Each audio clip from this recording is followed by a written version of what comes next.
হ্যাঁ, এখন আমাদের যা পরিস্থিতি তাতে গতকালকে যেমন আমরা এক্সপেক্ট করেছিলাম যে নিম্নচাপটা ছিল উড়িষ্যার উপরে, ওটা দুর্বল কালকে রাত্রেই হয়ে গেছিলো। আর এখন কেবলমাত্র ঘূর্ণাবর্তায় রয়েছে, সেটা আমাদের সাউথ কোস্টাল উড়িষ্যার কাছাকাছি রয়েছে। আর নিম্নচাপ যেটা তৈরির সম্ভাবনা আজকে বলা হয়েছে, সেটি এখন আজকে সকালে ঘূর্ণাবর্তায় ছিল। এটা পূর্ববর্ধ বঙ্গোপসাগর এবং পূর্ব আমাদের যে উত্তর বঙ্গোপসাগরের পাশে রয়েছে। আর এটার প্রভাবে আজকে রাত্রে নাগাদ নিম্নচাপ তৈরি হওয়ার সম্ভাবনা রয়েছে।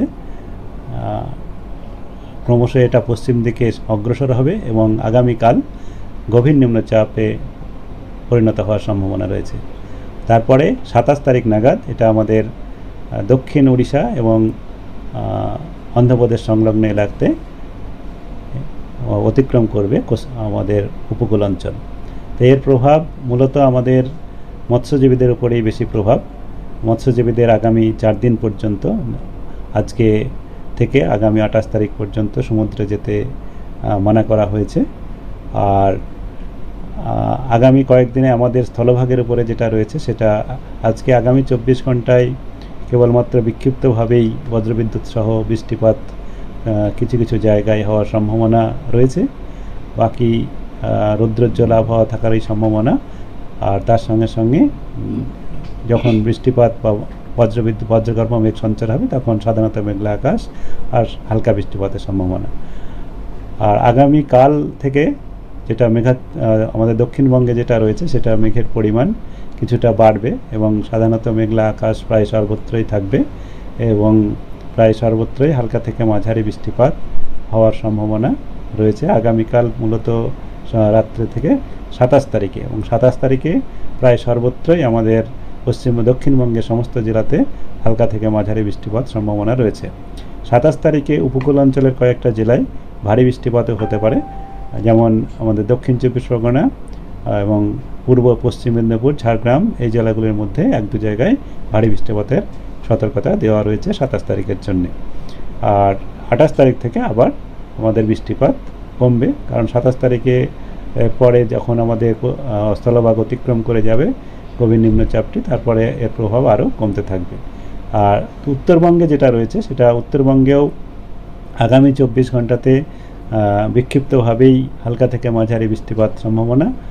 আর আগামী 2-3 দিনে এরকমই থাকবে। উত্তরবঙ্গেও 27 তারিখে কিছুটা বৃষ্টিপাত বাড়তে পারে, যেটা মূলত বজ্রগর্ভ মেঘ সঞ্চারের জন্যই হবে। আর কিছুটা আমাদের জলীয় বাষ্পও বঙ্গোপসাগর থেকে উত্তরবঙ্গের দিকে যাওয়ার সম্ভাবনা রয়েছে, যার জন্যে 1-2 জায়গায় ভারী বৃষ্টিপাতও উত্তরবঙ্গেও হতে পারে, মূলত জলপাইগুড়ি আলিপুরদুয়ার জেলাতে 27 তারিখে।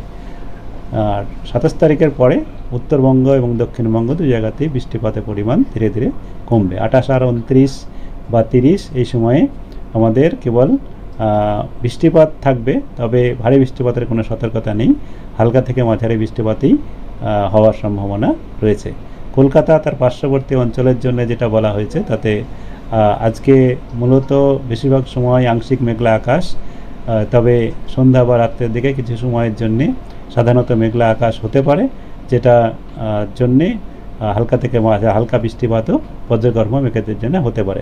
অলরেডি আমাদের আজকে কিছু কিছু জায়গায় হচ্ছে, সেটা কলকাতার ক্ষেত্রেও প্রযোজ্য, যে কোনো সময় এটা হতে পারে, কিছুটা সম্ভাবনা রয়েছে। তবে আগামীকাল থেকে মেঘের পরিমাণ একটু বাড়ার সম্ভাবনা রয়েছে এবং আগামীকাল 1-2 পশলা বৃষ্টি হালকা থেকে মাঝারি। আর 27 তারিখে তবে বৃষ্টিপাত বেশ কয়েক পশলা হালকা থেকে মাঝারি হতে পারে, তবে সর্বমোটভাবে মাঝারি বৃষ্টিপাতের সম্ভাবনায় রয়েছে। ভারী বৃষ্টিপাতের সম্ভাবনা কলকাতাতে কম, তবে আমরা সর্বক্ষণ পর্যবেক্ষণে রয়েছি, যেমন যেমন আপডেট হবে দেওয়া হবে। 28 তারিখ থেকে বৃষ্টিপাত কমবে, 28 তারিখে 1-2 পশলা থাকবে, 29 তারিখেও হালকা থেকে মাঝারি সম্ভাবনা থাকবে, 30 তারিখেও তাই। এরকমই এখন আমাদের বলা হয়েছে। এই হচ্ছে আগামী কয়েকদিনের আমাদের পূর্বাভাস।